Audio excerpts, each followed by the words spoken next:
So the trap that we fall into with pricing, it's on both sides, okay? And this is like a problem endemic to the art community. One is usually pricing too low, right? Two is being terrified of changing pricing ever and thinking the sky is going to fall, the Chicken Little special. Okay, you have to ask yourself in business, and we ask ourselves, it is an organization, art storefronts, and everything that we do in our digital marketing, sales, and everything else. Is the decision I'm about to make a reversible decision or no? Meaning, very easily, if I decide to go a certain way, can I just reverse the decision and go right back to where I was? If the answer is yes, it's easy to reverse it. Make the decision, stop thinking about it, and go.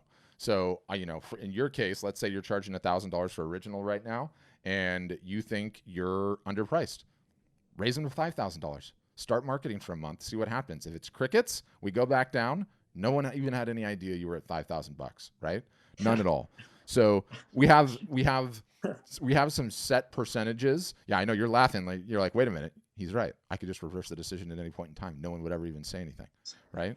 So Fair enough. yeah, I mean, early on, and two, what I would say, Sandeep, was like, this is one of the things that makes art awesome. You can't really get comparison shopped, right? It's not like a commodity, right? Like, the store next door to you has the exact same thing because it's a one-off, unique good. You can price it however you see fit. And sometimes cheaper, yes, you'll move more volume at a higher price. There might be some people that would be attracted to it that weren't attracted to it before because buying high price goods is how they, validate their lives. So, there's everything in between. But I'm reminded of this Picasso quote, and I love this Picasso quote, and I'll leave you with this unless you have any other questions. Is he got interviewed by this, like, I don't even like, it doesn't matter. It's a Picasso quote. He said, "Early on, my drawings did not command a high price, but they always sold." He's like, your drawings have to get out into the world. And I think the larger the larger part with how do you price, if the work's not moving, you got a problem, right?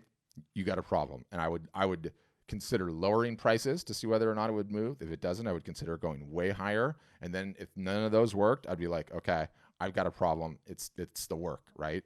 Whatever I'm painting is not something the world wants. Does that mean you're a crappy artist? Absolutely not. It just means whatever style you're focused on for the time being is not something the market is banging down your door to get, right? So you pivot, you try some new things. So that's sort of how we think about it and we approach it. So I'm working in some series, Mm-hmm. and the biggest ones that I'm working on right now are some huge 38 by 50 inches Yeah, those are big dogs. watercolor portraits Okay. that work with, basically it's like a technique that just cracks and the watercolors just bleed into it. Cool. And I'll send you a link later on if you want to take a look at I'd it. love to take a look. Yeah, please do. They take a while, Mm-hmm. Patrick. They take a while, and I read this formula about height by width times dollar amount, and that just, when I did the math, it's like, no way this is selling for $800. It just gut instinct just drives me nuts to be Mm-hmm. like, no, this should command a few $1,000s at a minimum. So that's something ultimately when I work with you guys, I want to talk to you guys about like what's a starting price point with that. And the other things that I'm working on are like series of photography. When I was doing some traveling, that's limited. I've got the original negatives Mm-hmm. that I'm thinking about, I think would go in. But the watercolor large ones, that clientele for me is, I think, well-to-do folks Yep. that live in, I'm in New York, that live in New York or big cities Mm-hmm. that I just think, and in hotels. Yep. That's for that. And the other ones I think have got a different marketing strategy. That's something you guys can help with, I'm assuming, as well. Yep. Okay, Yep. and last question on this. How important for the Before, website? before you ask the last question, Yeah, yeah. that formula that helps you price things? I think that's interesting. Yes. I do, but there's only one formula, okay? And it's been true since the dawn of time, right? Since the dawn that somebody pounded out a gold coin.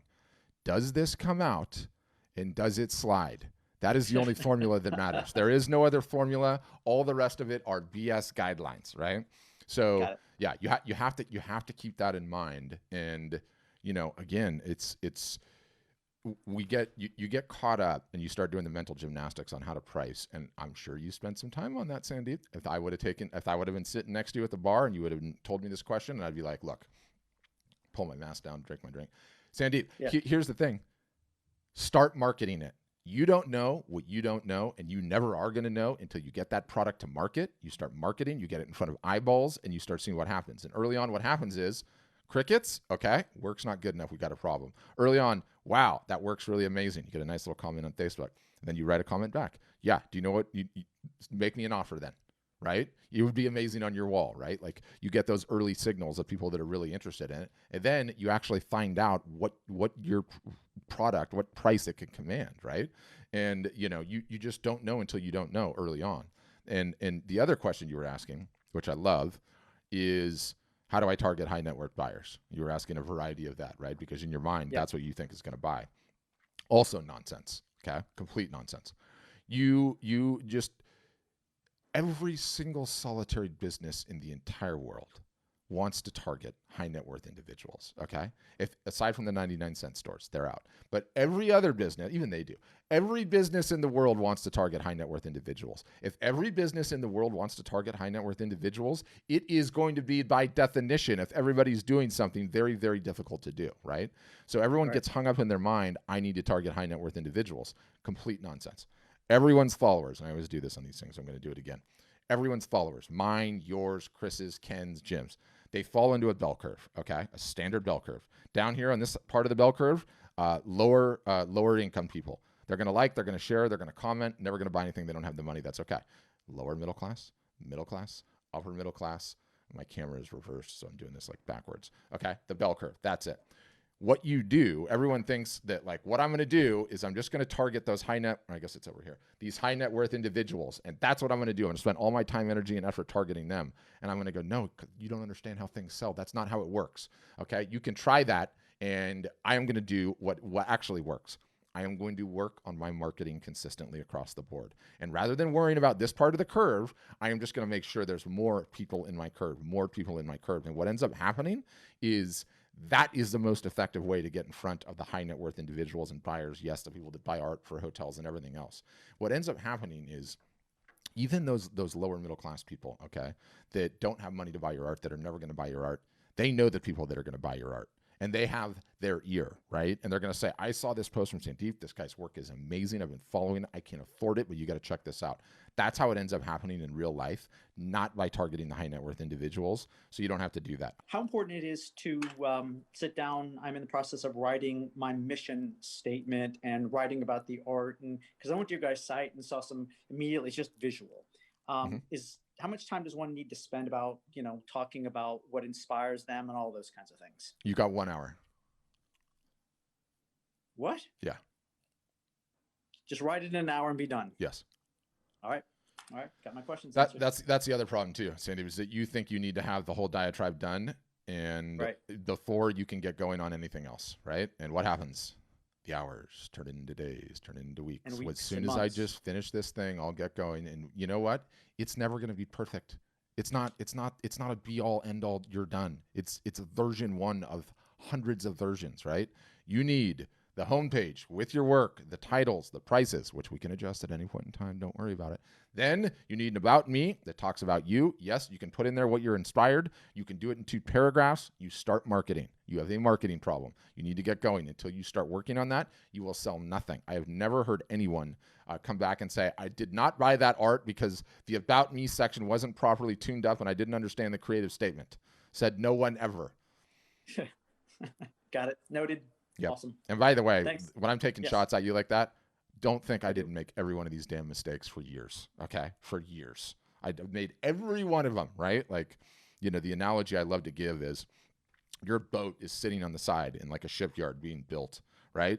And you're in there in the boat worried about what color the curtains are going to be, right? And whether or not the railings have a perfect coat of teak and whether or not the sail properly matches the other sail. No, push the boat in the water and see if it floats. Okay. Once it's floating, then we can start working on those other things over time. So you got to get going. And that's not a sales pitch. It doesn't matter if you sign up with us. You got to get going, Sandy. You got to get going. What's up, YouTube? Thanks for checking out the Q&A. What if you have your own question? First, you can leave me a comment below on this YouTube video. I see them. I will respond. Number 2, Definitely encourage you to subscribe. It's very easy to do. There's some fancy motion graphics going across the screen now, but there's a subscribe button. There's a bell button. You'll know when we're live. You can come on and say, Patrick, I have a question, even from your YouTube app, which is super handy. And then the third is 3 times weekly, Monday, Wednesday, Friday, free Zoom calls. We call them the Art Business Workshops. There's going to be a link directly below me in this description. You can sign up. They're free. You can come answer your question, which I'm sure will be awesome. And I will do my measure best to make sure my advice is slightly better than marginal. No, but in all seriousness, I'll take a crack at answering it. Thanks for checking out this video.